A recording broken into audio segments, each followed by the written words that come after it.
Welcome to the PT on Ice Daily Show. My name is Dr. Jeff Musgrave, Doctor of Physical Therapy. Super excited to be here on a Jerry Wednesday. Jerry on Ice is what we like to call Wednesdays, all things older adults.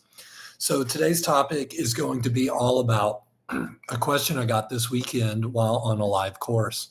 So I had a student raise her hand, reality of clinical practice here, and asked, how do we balance providing hope for our patients while still setting realistic expectations? How do we balance providing hope while setting realistic expectations? This is a reality of clinical practice for older adults when treating older adults. Lots of factors, lots of things to dig in there. Before we get into that, if you're looking to see us on the road in 2023, your last opportunity is in December 2nd. That will be in Candler, North Carolina. Our other December offering already sold out. So that's your last shot in 2023 to see us on the road. Otherwise, we're coming out strong in January, team. We have got, we're going to be all over the map. We're going to be in Florida, California, Missouri, Ohio, and South Carolina in 2024. So we'll be coming in strong if you're hoping to see us live on the road. L1 previously called Essential Foundations. That next cohort is going to be January 10th, and then Advanced Concepts will be January 11th. Okay, so the question at hand, how do we balance providing hope while still setting realistic expectations? So important that we get this right. This is especially crucial for older adults. I want you to think about their history, what their interactions are typically like in the medical system. A lot of people don't really give them the time of day. Their visits are rushed. People are throwing $10 words like idiopathic, non-diabetic peripheral neuropathy. That's what's wrong with you. All right, get out of my office kind of thing. But we have a lot more time with our patients in comparison to a lot of other providers in the medical system. We want to really leverage that time well. So as I've been chewing on this question, I gave the short answer during the live course, but I'm doing this podcast to give you the long answer for those that are interested. So it's like trying to find the narrow path, walking down a tightrope. We think about this journey with our patients from beginning to end. And the two factors that we're trying to balance here, if you can kind of imagine someone walking across a tightrope, they usually have this big pole that they use to balance. I want you to imagine on one end of this pole, we've got hope and this positive outlook, because we know as physical therapists treating older adults, there's a lot we can do. A lot of people leave things like fitness and strength training, power training. They have not incorporated any of those things. They meet us. We can give them a lot of value. We can really do a lot of things to change their life. So we've got hope on this one end, and then we've got the hard facts, the realities of what's coming if they don't change, the reality of what is going to happen to them if they continue down this path. And we're trying to balance these two factors as we're walking with our patients down this path to recovery. So long story short, the balancing act we're trying to do is we want to give a crap, make it clear that we care, we want to help, and we can help, without going so far that it sounds like we're full of crap. It's like, yeah, that's not possible, and exaggerate too much. But we want to be very clear that words matter. And if we go too far on the hard facts, we can really shoot ourselves in the foot when it comes to recovery for our older adults.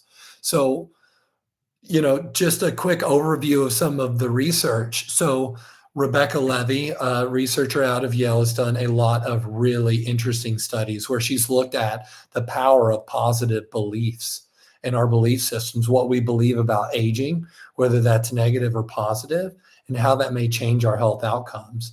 So she has done multiple studies looking at things like recovery from injury, like people that are hospitalized, if they are able to recover fully or not.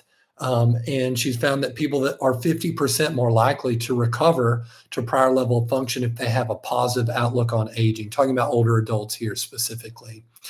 She did another study where she looked at people that had a predisposition for dementia, And if they had a positive outlook, even though they should have had an exponential increase in risk that should have led to them going on to have dementia, if instead they had a positive outlook on aging, they did not go on to get dementia as much as the rest of the cohort that all had that same predisposition. So there was an isolating factor of hope. And we think about when we have hope, we're going to make different choices. If we believe we're in control and we are the ones charting our course in life versus life is happening to us. So hope is a very powerful tool. To summarize this, there's a great quote from Dr. Justin Dunaway out of our persistent pain course. And he says, beliefs and expectations are the foundations on which outcomes are built. Beliefs and expectations are the foundations on which outcomes are built. I love that. There was another really interesting study that came out of Harvard in 2007. And what they did, they had several females. It was, I believe it was about 45. Don't quote me on that. It was somewhere around 45 to 50 females who had a very active job. They all worked in a hotel system where they were the people that were cleaning and turning over rooms. So they're moving all day. And we would say that they were physically active. They weren't getting fitness in. They weren't hitting ACSM guidelines. They weren't hitting Surgeon General's guidelines for fitness and lifting heavy things and hitting high intensity like we would recommend to truly be healthy. So they split this group to figure out if half of them were told that they were meeting Surgeon General's guidelines and half were told they weren't, would there be any changes to their actual health measures? So they measured things like hip to waist ratio. They also measured their BMI, their blood pressure, their body fat, and their overall weight. So they told one group, hey, the work you're doing, it hits Surgeon General's guidelines. You're doing everything you need to do to be healthy. You don't need to exercise. And they told the other half, you're not meeting the Surgeon General's guidelines. You really need to exercise. This is not enough for you to be healthy. And what they did is they met back in 4 weeks and repeated all their health measures. They found that the placebo group had physical changes. They improved their weight. They reduced their body fat. Their BMI was better. Their blood pressure was better. Their hip to waist ratio was better. The power of words was tremendous for this group. None of them changed their behaviors. They were just told from a trusted source that you're doing what you need to be doing and you should expect good things. Really incredible stuff. So we want to keep in mind providing hope is very important, especially to our older adults. They don't typically get a message of hope, and we need to provide that because we have valuable tools. There are mountains of evidence showing that resistance training can help people get stronger with early and late stages of sarcopenia. It's very rarely ever too late to provide someone some hope. We don't want to take that too far and be completely full of crap, right? We don't want to tell our patients, oh yeah, you can do these adductor ball squeezes, these leg kicks, and you're going to be fine. You're going to be prepared and protected for what life has coming at you. We know that is not true. And we're not suggesting that you grossly exaggerate, but we do need to give a healthy dose of hope. So on the other end of the spectrum, we still have to contend with reality. What is a reality for our patients? What's a reality of the recovery going to look like? How much time should they expect the recovery process to take? And then we need to take a really honest look at what part of the journey we're going to be able to take them through.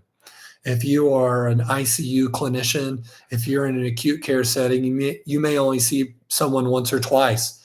You're going to give them hope and hopefully help them chart a path. Like, hey, this is going to go from here to home health. You need to find a good outpatient clinician. I know this great team. As soon as you're safe to get there, you need to get there. They will get you hooked up with a gym. And if you really want to change your life and stop coming back to the hospital, you can do that. You have every ability to do that. People have done it before. I've seen them change their lives. If you want to be another person to do that, you're going to have to commit for the next year. But then the decades to come are going to be way different than how your life has been the last month. those adventures, those fun things you are planning to do, those can happen. That can be a reality for you. And that 45-second conversation could change someone's life. It may not always, okay? We're not going to wear the rose-colored glasses, but your job is to plant those seeds. You still have to plant those seeds and let them know, throw them a rope. They're still going to have to climb out of that hole, okay? So we've covered the hope piece. We've talked a little bit about that scaffolding, but you need to create some scaffolding with reality in mind, okay? We know that there are tissue healing timeframes that are on a range. We need to scaffold this up, that we need to know that we can get better, but it's going to take X number of months, and then inject yourself as to how far you're going to be able to take that journey. And day one, plant the seeds for what happens after. What happens after PT, after acute care, subacute, or if you're an outpatient clinician? What are their fitness options? You need to have these people on speed dial so you can bridge the gap, okay? And let them know, just give them the whole story. Our older adults can handle it. They're used to getting tons of bad news.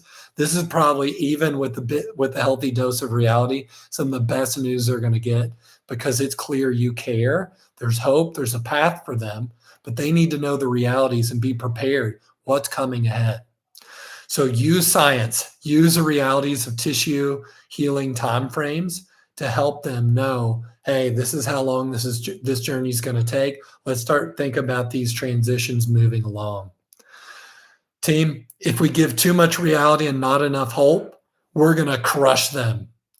We're going to be kicking them while they're down. They're already maybe in a really pivotal point in their life. We give them no hope and all reality. They're going to quit before it's time to get started, before the real work begins. So based on the research that I just covered, based on the realities of being a human being, I would give a healthy dose of hope, get them started, but we got to balance that out, just like you're walking that tightrope. You go too far either way, you're going to fall off the path. We're going to lose therapeutic alliance with our patients. They need enough hope to be ready, that they're going to have to struggle, they're going to have to work hard, and it's going to take a while. But there is hope they can truly change, that you've got the skills that you can provide, you know the people to make the transitions. And I think that is what's going to lead to the most success for our patients, is balancing out science, realities with tissue healing timeframes, knowing the person in front of you and giving them a scale based on how much buy-in they're going to give you. Are they willing to come into the clinic twice a week? Do they have a plan that supports that? Do they have the financial resources to support that? Or do we need a completely different plan where they're now motivated to do it at home, and we need to spread this out and stay connected because we don't have good resources in the area? All right, team.